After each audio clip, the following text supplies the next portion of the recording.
Bismillahirrahmanirrahim. Class 9 children. This morning, girls, I have made 3 new videos for maths and next 2 videos for physics.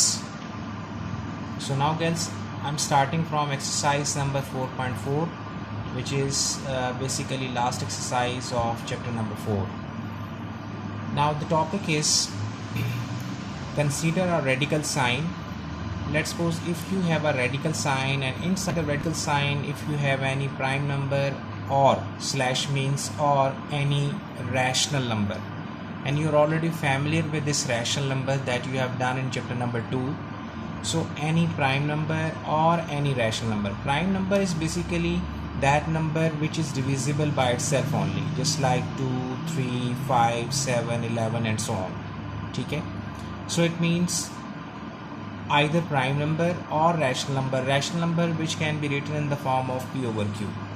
Just like you can see, if we have radical sign, inside we have this 2, we have this 3, we have this 5, and this is basically 2 over 5. This is 2 over 5.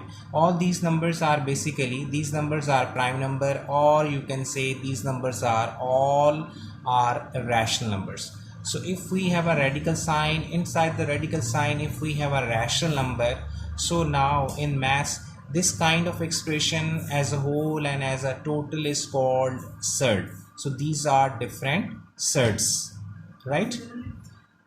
Let's suppose, girls, if we have under root 2, under root 3, these are two different surds. So we can take these two surds under a single radical sign, we can make as under root 6. Okay, so we have written here, if any value having surd in its denominator.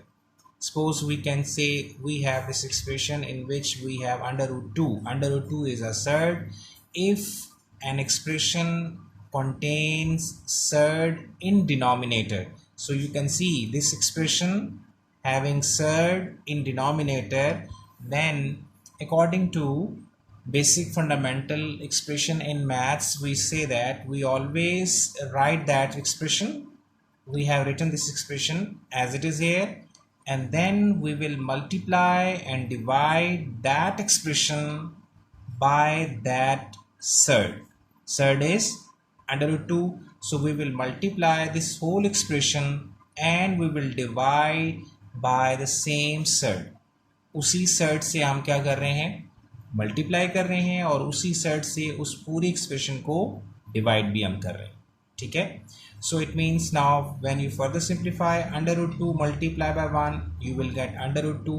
Under root 2 multiply by under root 2, you can write here under root 2 multiply by 2. So we have this pair of 2, so you can take out this 2.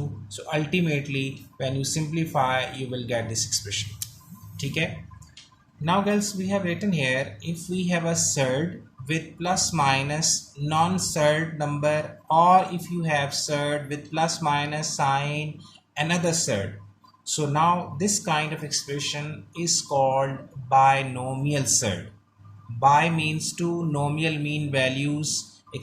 So in any expression, if we have two values, one of them at least is surd, or if both are surds with plus minus sign, then the whole expression is known as binomial surd.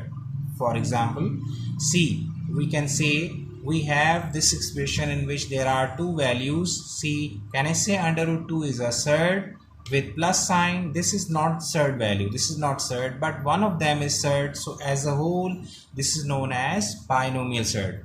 Now here we have these two surds.